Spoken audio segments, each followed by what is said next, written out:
contohnya ada tulang muda. Ini penyebab sakitnya. Kalau ini penyebab sakitnya berarti harus dioperasi dong. Ya kan? Jadi bukan tulang muda. Ini plantar fasciitis. Sering sekali tumitnya sakit, terutama pada waktu bangun tidur, pas pertama kali napak, tumitnya sakit. Ya, ini termasuk penyakit rematik non-inflamasi. Sakit pinggang, sakit leher, ini juga termasuk penyakit rematik non-inflamasi. Ini bengkak nih, tiba-tiba ya. Ini bursitis, ini juga penyakit rematik non-inflamasi. Ini yang tadi saya bilang trigger finger atau jari pelatuk. Ya, tiba-tiba ada bengkak di sini. Jadi jarinya bisa ditekuk, pas diluruskan susah, harus diplek, ya. Oke. Bahunya tiba-tiba kaku ke segala arah, susah digerakkan. Ini juga termasuk penyakit rematik non-inflamasi, ya. Oke.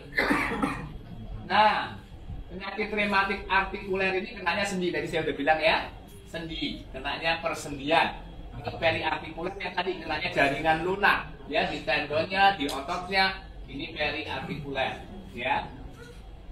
Nah, penyakit rematik akut ini biasanya gejalanya kurang dari 6 minggu. Kalau kronis lebih dari 6 minggu, ya. Kalau monoartikuler kenanya 1 sendi. Kalau oligo kenanya 2-4 sendi. Kalau lebih dari 4 sendi namanya poliartikuler, ya, sakitnya lebih dari 4 sendi. Di tangan sakit, di lutut sakit, di panggul sakit, pinggang sakit. Nah, kemungkinan ini penyakit rematik poliartikuler. Bapak Ibu harus cek ke dokter, ya. Oke. Nah, ini pertanyaannya, apakah penyakit rematik hanya diderita orang tua dan balita? Tadi saya sudah jelaskan ya, bahwa siapapun bisa kena penyakit rematik, ya, mau muda, mau tua, bahkan sejak usia 8 tahun pun bisa ada yang namanya juvenile rheumatoid arthritis atau juvenile ankylosing spondylitis, ya. Dari usia 8 tahun pun bisa kena rematik, ya, karena ini penyakit genetik, penyakit autoimun. Oke.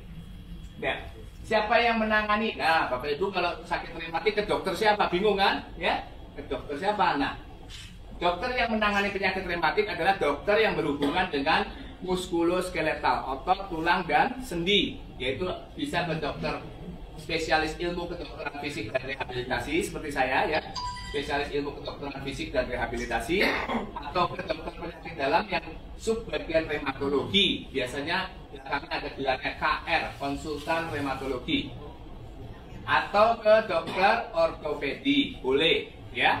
Jadi kalau Bapak Ibu ada gejala sakit nyeri muskuloskeletal, bisa berobat ke dokter ini, ya. Bukan ke dokter saraf, ya, meskipun nyeri gejalanya, bukan ke dokter saraf, ya. Sekali lagi ya Bapak Ibu, ya. Ini, oke. Nah, bagaimana penanganannya? Penanganannya, pengobatannya biasanya kalau penyakit rematik ini tergantung jenis rematiknya apa, ya. Yang pertama bisa dengan farmakologis, jadi dengan obat-obatan, ya. Nah, yang kedua bisa tanpa obat-obatan, dan yang kalau sudah parah, sudah tulangnya rusak, ya harus dibedah, diganti tulangnya, sendinya diganti, ya. Nah, yang paling hati-hati adalah obat-obatan rematik ini. Saya selalu tekankan hati-hati, ya, karena obat-obat rematik itu banyak efek samping, ya. Efek samping pertama adalah di sistem pencernaan, nanti mahnya jebol, ya. Itu saya sering dapatkan pasien usia lanjut, tiba-tiba lemes, nggak mau makan, pas diperiksa HB-nya turun, anemia. Nah, ternyata ada riwayat minum obat rematik terus. Akhirnya mahnya jebol, ya. Begitu dicek, di endoskopi, mahnya sudah luka. Efek samping yang kedua dari obat rematik adalah ke jantung, ya. Obat rematik itu bisa meningkatkan tensi, ya. Juga bisa mempengaruhi jantung. Yang ketiga tentunya adalah bisa mempengaruhi ginjal, ya. Jadi hati-hati dengan obat-obat rematik ini. Kenapa hati-hati? Karena seringnya, ya, kebiasaan budaya pasien kita yang harus diubah, ya. Kalau sudah ke dokter, resepnya diulang 10 kali, ya. Sama aja ke dokter, obatnya sama, udah beli di apotek aja, ya. Betul Bapak Ibu, ya. Makanya saya selalu edukasi ke pasien saya, jangan beli obat sembarangan. Oke, ya, ini sering kejadian karena saya sering dapat pasien seperti ini, ya. Loh, Bapak Ibu minum obat ini sejak kapan? Oh, sudah lama, Dok. Terus ke dokter enggak cuma sekali, resepnya diulang terus, ya. Resepnya diulang karena minum obat itu, obat rematik itu kalau minum memang cespleng, habis minum langsung enak, besoknya bisa aktivitas, bisa jalan. Tapi hati-hati Bapak Ibu, sekali lagi, ya, obat rematik ini banyak efek samping. obat anti radang atau yang disebut NSAID, non steroid anti inflammatory drugs. Ini NSAID ini model kayak obat anti radang ya, bukan tahan sakit ya Bapak Ibu ya. Obat anti radang ini penggunaannya kalau mau jangka panjang harus diawasi dokter karena tadi banyak efek samping ya. Tapi seringnya kita beli sendiri jadi timbul efek samping ya, hati-hati. Dan yang kedua ada satu obat rematik yang sangat ampuh namanya steroid, kortikosteroid. Biasanya belakangnya obatnya pakai son ya, dexamethasone ya, methylprednisolone. Yang pakai son itu adalah golongan steroid. Memang itu obat untuk rematik, untuk anti radang ya, dan sangat ampuh. Minum itu besok sudah bisa lari, tapi efek sampingnya banyak sekali ya. Tulangnya bisa kropos, nanti tensinya bisa naik, gula darahnya bisa naik, kulitnya bisa jerawatan, ya, ginjalnya bisa rusak. Nah, ini zaman dulu 10 tahun lalu sering dijual di apotek, namanya pil kombinasi. Pilnya warna-warni, ya. Biasanya apotek itu suka jadi dokter sendiri, ya. Maaf ya kalau ada yang punya apotek, tapi ini kenyataan. Ya, ini kenyataan. Oh, sakitnya apa? Oh, ini aja obatnya. Ya. Betul kan? Itu yang terjadi. Ya, makanya saya selalu edukasi. Ya, dulu 10 tahun lalu itu banyak ditemukan steroid dijual bebas, pilnya kombinasi. Oh, ini pil rematik, ibu sakit pinggang, pegel-pegel, ini pil kombinasi sangat efektif. Itu isinya semua steroid. Diminum memang cespleng. Ya, pilnya biasanya warna-warni. Diminum cespleng enak. Ini obat asam urat, pil kombinasi, jamu asam urat, isinya steroid semua. Diminum memang langsung bengkaknya hilang, jalannya enak. Tapi jadi pasien jadi ketagihan. Begitu sakit lagi, beli lagi, diulang lagi. Tahu-tahu mahnya jebol, tensinya naik, gula darahnya naik, ya, ginjalnya kena. Ya, jadi hati-hati sekali dengan obat-obat rematik ini ya. Harus konsultasikan ke dokter karena obat rematik itu seperti pisau bermata dua, bisa juga membunuh, bisa mengobati. Oke? Ya. Nah, pengobatan tanpa obat yaitu adalah bisa dengan fisioterapi ya, exercise, latihan ya, dengan alat bantu jalan ya, bisa juga dengan yang lain, dan kalau sudah lututnya sudah rusak ya, tindakan bedah ya. Jadi hati-hati. Oke. Nah, ini pertanyaannya tadi saya sudah jelaskan ya, apakah obat rematik aman ya? Obat rematik itu sangat hati-hati penggunaannya karena banyak efek samping. Efek samping pertama adalah ke pencernaan, kedua ke jantung, dan ketiga juga ke ginjal ya. Nah, sebisa mungkin kalau kita bisa menghindari obat-obatan ini lebih baik ya, karena kita sekarang hari ini nanti khususnya kita akan belajar mengetahui mengenai apa yang namanya marin placenta ya, SOP 100 ya.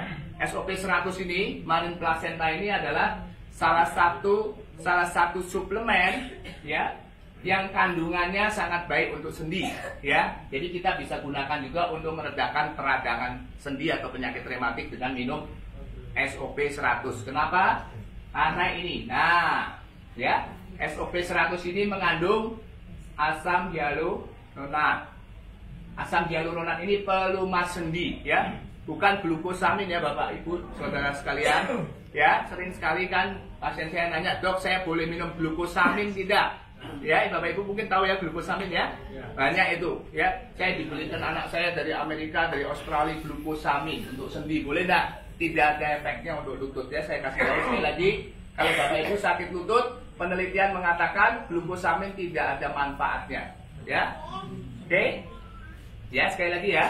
Kalau Bapak Ibu sakit lutut, glukosamin, hasil penelitian, bukan kata saya ya, hasil penelitian mengatakan glukosamin itu tidak bermanfaat untuk mengurangi tipisnya tulang rawan ataupun mengurangi celah sendi yang semakin rapat ya.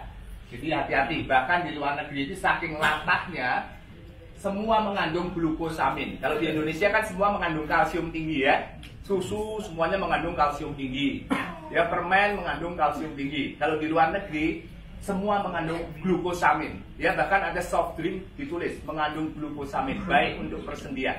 Bahkan permen pun ada yang mengandung glukosamin.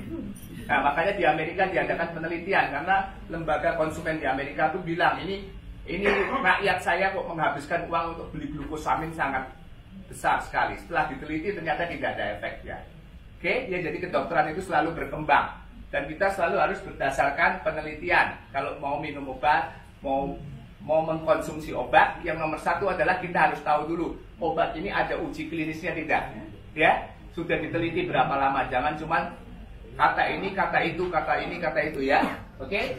Nah, Marin Placenta atau SOP 100 ini kenapa bisa baik untuk persendian? Karena dia mengandung asam hyaluronat. Asam hyaluronat ini untuk pelumas sendi, ya. Dimana pada penyakit rematik itu biasanya pelumas sendinya sudah berkurang, olinya sudah habis, ya. Makanya kadang digerakkan bunyi-bunyi, ya. Nah, SOP ini juga mengandung kondroitin. Kondroitin ini adalah suatu protein, ya, untuk pembentukan tulang rawan sendi, ya.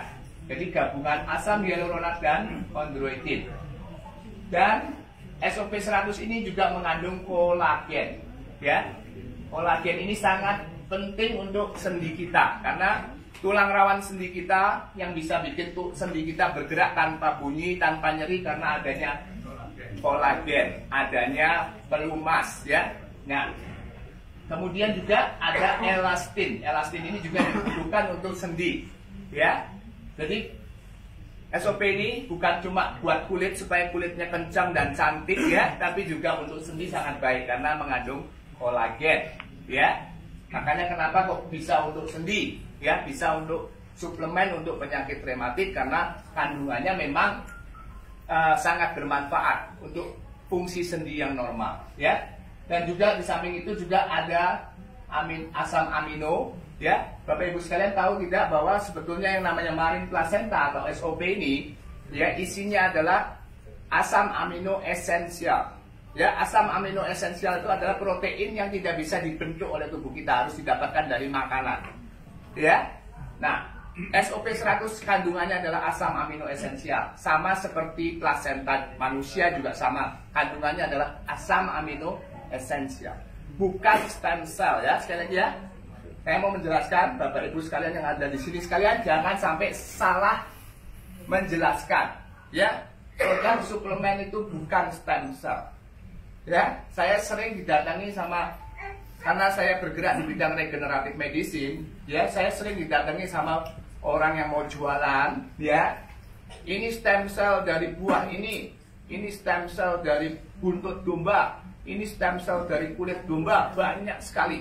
Dia klaim ini stem cell, ya. Saya no comment, karena yang namanya stem cell harus dari tubuh manusia. Sekali lagi, ya, Bapak Ibu, ya. Yang namanya stem cell harus dari tubuh manusia dan dari tubuh sendiri, namanya autologus. Stem cell itu cuma bisa diambil dari darah, dari plasenta, dan dari sumsum tulang. Tidak bisa diambil dari hewan, diambil dari buah. Itu tidak masuk akal dan nonsense. Ya, jadi saya edukasi Bapak Ibu sekalian di sini sekalian, karena sekarang lagi ngetren apa-apa stem cell.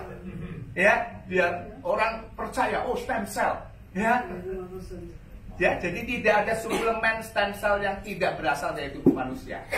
Ya, sekali lagi, ya, Bapak Ibu, jadi jangan salah itu apa salah pengertiannya, ya. Saya belajar regeneratif medicine di Serbia, ya, di Belgrade, ya.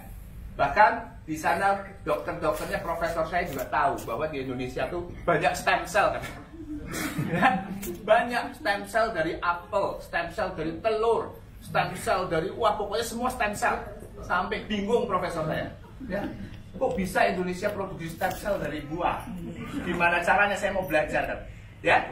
Jadi Bapak Ibu sekalian harus pulang dari sini harus pinter semua, ya. Jangan sembarangan bilang stem cell, ya.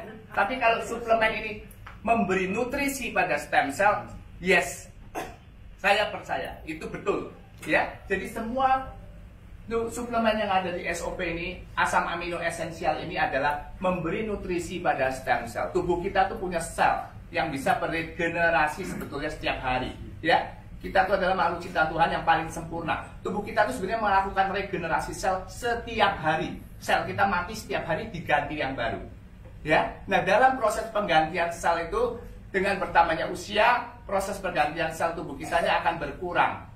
Nah, suplemen inilah yang akan membantu memberikan nutrisi supaya proses regenerasinya berjalan terus, ya.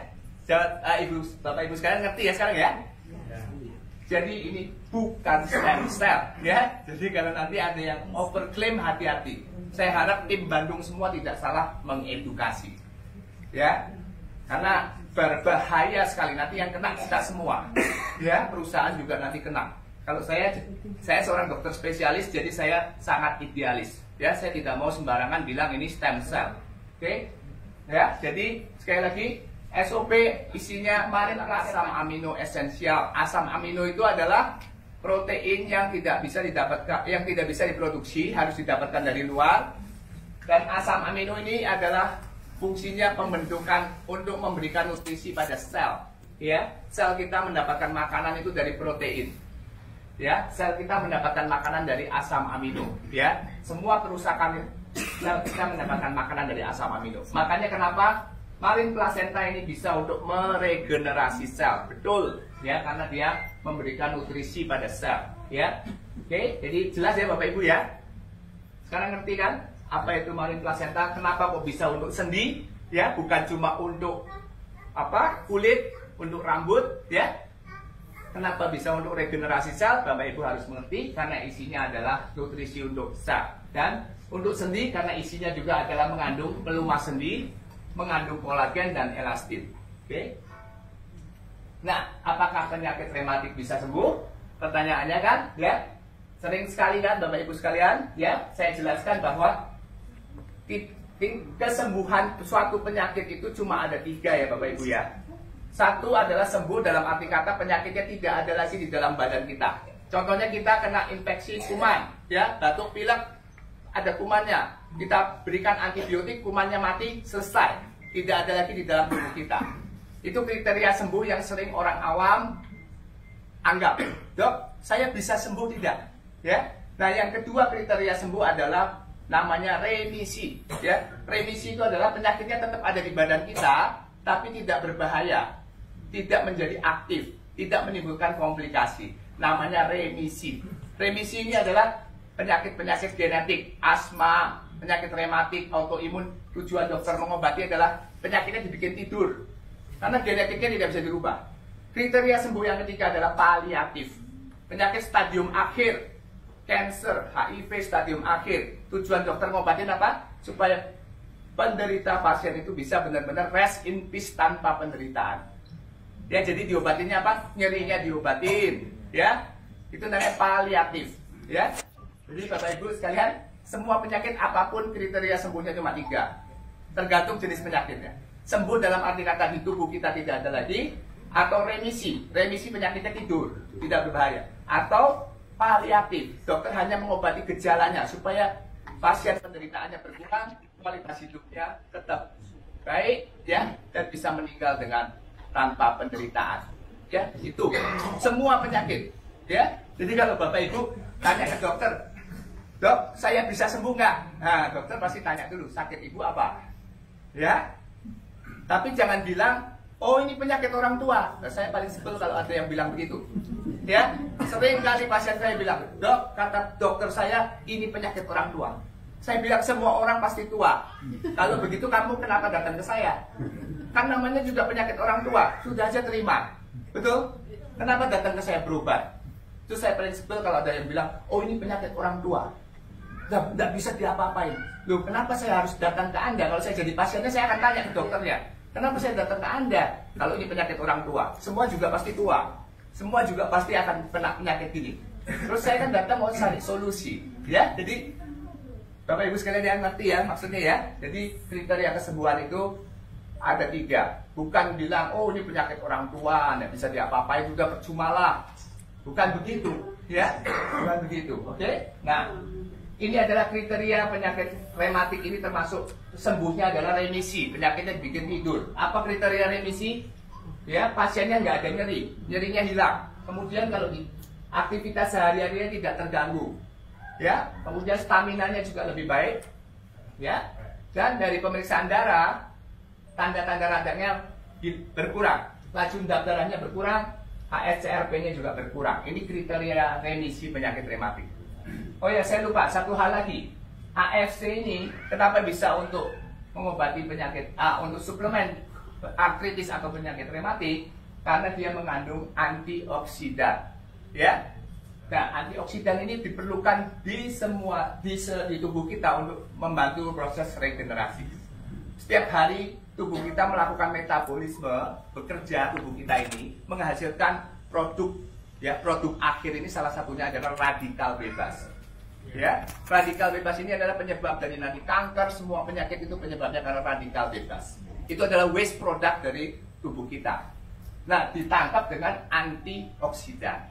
Antioksidan ini ada yang tidak bisa diproduksi oleh tubuh kita sendiri, harus didapatkan dari makanan, ya, harus didapatkan dari luar. Nah, SOP Marine Placenta ini karena mengandung banyak asam amino dan dia berfungsi sebagai antioksidan, ya, makanya bisa untuk mengobati atau suplemen penyakit rematik. Oke.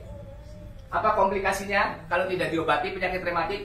Komplikasinya tentunya jadi cacat, ya. Kakinya jadi bengkok, ya. Kemudian apa? Kalau sudah kakinya bengkok, aktivitas sehari-harinya terganggu, ya. Jadi kaku, mau kemana-mana males, ya. Biasanya ikut arisan, ya. Biasanya tiap tahun pergi jalan-jalan karena kakinya kaku, kakinya bengkok, tidak bisa. Akhirnya apa? Depresi. Ya, depresi. Ya, biasanya tiap tahun jalan-jalan, sekarang kakinya sakit, nggak bisa kemana-mana. Ya, lama-lama kalau didiamkan lagi, timbul deformitas, kelainan bentuk sendinya, bengkok-bengkok. Ya, terus kalau sudah deformitas begini harus dioperasi. Ya, oke. Ini adalah komplikasinya. Penyakitnya tidak mematikan, tapi mengganggu aktivitas sehari-hari dan mengganggu fungsi kita sehari-hari, ya. Oke. Apa hubungannya? Nah, ini penting sekali, ya, Bapak-bapak, Ibu-ibu, ya. Seringkali pasien nanya, "Dok, saya tidak boleh makan apa?" Karena kata teman saya, jangan makan yang hijau-hijau. Ya, benar, sering dengar itu? Ya, jangan makan yang hijau-hijau, nanti jadi rematik. Jangan makan yang dingin-dingin, nanti jadi rematik. Ya, betul? Saya kasih tahu bahwa penyakit rematik tidak ada hubungannya sama makanan. Sampai saat ini, ya, secara kedokteran penelitiannya tidak ada yang berhubungan, mengatakan ada hubungan langsung dengan makanan, kecuali asam urat. Kecuali asam urat. Wow. Tapi bukan berarti semua sakit sendi asam urat, ya, sekali lagi. Ya, kadang-kadang, oh ini sendinya sakit, asam urat ini. Ya. Sama seperti, oh ini ototnya pegel, kolesterolnya tinggi. Nah, itu salah. Kolesterol tinggi tidak pernah bergejala. Sekali lagi Bapak Ibu, ya, jangan salah, itu udah puluhan tahun ini ilmu yang salah. Ya, pegel-pegel langsung bilangnya kolesterol tinggi. Pas dicek, oh kebetulan memang tinggi, tapi bukan karena kolesterol tinggi menyebabkan sakit otot. Itu salah. Makanya kenapa dokter menyarankan kalau kita kolesterolnya tinggi harus dicek rutin, minimal 3 bulan sekali, cek darah atau 6 bulan sekali. Karena kolesterol tinggi tidak pernah gejala, tahu-tahu jantungnya nyumbat, tahu-tahu stroke. Pas dilihat, oh kolesterolnya ternyata tinggi. Ya, faktor risiko kolesterol tinggi itu menyumbat pembuluh darah karena dia lemak. Tidak menimbulkan gejala, tapi obat kolesterol yang dimakan jangka panjang bisa merusak otot. Ya, jadi sekali lagi, ya Bapak Ibu, ya. Ini penting nih, ya, obat kolesterol yang dimakan jangka panjang, jenis-jenis obat kolesterol tertentu bisa menimbulkan namanya miopati, kerusakan otot. Ya, bukan berarti kalau kolesterolnya tinggi ototnya pegel, ya, itu salah. Kemudian juga sama, sakit sendi asam uratnya tinggi, belum tentu. Ya, Bapak Ibu, ya, jelas ya, belum tentu asam urat. Jadi penyakit rematik tidak ada hubungannya sama makanan, ya. Belakangan beberapa tahun lalu lagi ngetren. Pernah dengar makan kismis direndam dry-gin? Pernah dengar? Makan buah cengkaleng? Pernah dengar? Nah, daripada makan itu mending makan SOP. Sudah jelas penelitiannya, ya. Sudah jelas penelitiannya, sudah jelas kandungannya, ya. Kalau makan cengkaleng, ya mesti berapa ton makannya, ya kan? Kalau makan kismis direndam dry-gin, ya mesti berapa banyak? Apa? Tidak ada penelitiannya. Ya, tapi kalau SOP sudah ada penelitiannya. Jadi mending makan SOP 1 saset 2 kali 1, ya. daripada makan cengkaleng, waduh, dengan susah payah makan. Ya, kolang kaling ya. kolang kaling, ya. Ya itu kan lagi keren kan? Ya, kolang kaling, kismis direndam dry-gin sampai dry-gin laku itu waktu itu. Ya, kismis habis semua. Ya, kismis hijau direndam dry-gin, semua orang bilang, oh iya bener, ini bermanfaat. Itu kadang-kadang psikologis ya, tapi tidak terbukti secara ilmiah. Oke? Ya, jadi tidak ada hubungan sama makanan ya Bapak Ibu Saudara sekalian ya. Pantangannya apa? Kalau orang sakit rematik ya pantangan umum ya. Seperti tadi saya bilang bahwa penyakit rematik ini adalah penyakit autoimun. Jadi di mana antibodi kita kadang-kadang berlebihan. Jadi kita harus cukup istirahat, hindari stres ya. Cukup istirahat, hindari stres ya. Kemudian juga obat yang dilarang tadi kortikosteroid tadi saya sudah jelaskan. Dan jangan minum jamu-jamuan ya. Jamu-jamuan bikin sendiri tidak apa-apa. Tapi kalau jamu-jamuan yang di toko, hati-hati ya Bapak Ibu sekalian, karena banyak mengandung steroid. Jamu asam urat itu paling banyak sekali. BP POM menemukan bahwa hampir 50% jamu asam urat mengandung steroid. Itu tahun 2010.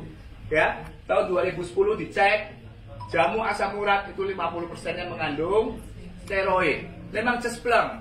Ya, hati-hati dengan jamu asam urat. Ya, itu mengandung kortikosteroid. Ya, kalau mau bikin jamu, bikin sendiri. Ya, apa jamu yang bagus yang bikin sendiri untuk sendi, jahe, ya. Terus apa? Lemongrass, ya, itu bagus. Ya, jahe, lemongrass, sama satu lagi adalah paria. Tahu paria? Pare. Nah, pare. Karena pare itu kandungan antioksidannya tinggi. Nah, bikin jamu itu bikin sendiri tiap hari diminum. Memang belum ada penelitiannya, tapi kandungan buah-buahan tersebut sudah terbukti, ya. Oke. Nah, apa pantangannya? Tidak ada pantangan khusus ya, tergantung sendinya yang terkena. Jadi kalau sendinya kena kaki, tangan ya harus aktivitasnya harus dikurangin ya. Kalau kenanya lutut ya harus dikurangin ya, jangan bebannya berlebihan ya, berat badan harus dijaga jangan berlebihan ya. Terus yang satu hal lagi, penyakit rematik ini seringnya kambuh karena infeksi. Infeksi yang dianggap sepele, yang sering kali tidak terlihat adalah di gigi. Ya, saudara sekalian hati-hati. Gigi, kenapa dokter gigi bilang setahun sekali periksa gigi? Ya, itu namanya focal infection. Jadi ada infeksi yang tersembunyi yang tidak terlihat. Itu sering menimbulkan gejala rematik yang kambuh. Karena orang itu punya genetik rematik, ya. Tiba-tiba nggak ada sebab lututnya bengkak, ya, bengkak diobatin nggak sembuh-sembuh. Begitu dicek giginya, oh banyak sisa akar, itu harus dicabutin, ya. Ada bolong nggak ketahuan. Begitu giginya diperbaiki, rematiknya sembuh. Infeksi yang kedua yang sering kali tidak terdeteksi adalah infeksi saluran kencing, ya, terutama wanita. Kenapa wanita lebih sering kena infeksi saluran kencing? Karena saluran kencingnya pendek. Laki-laki panjang saluran kencingnya, karena pendek jadi hubungan dengan dunia luar lebih dekat, jadi sering kena infeksi.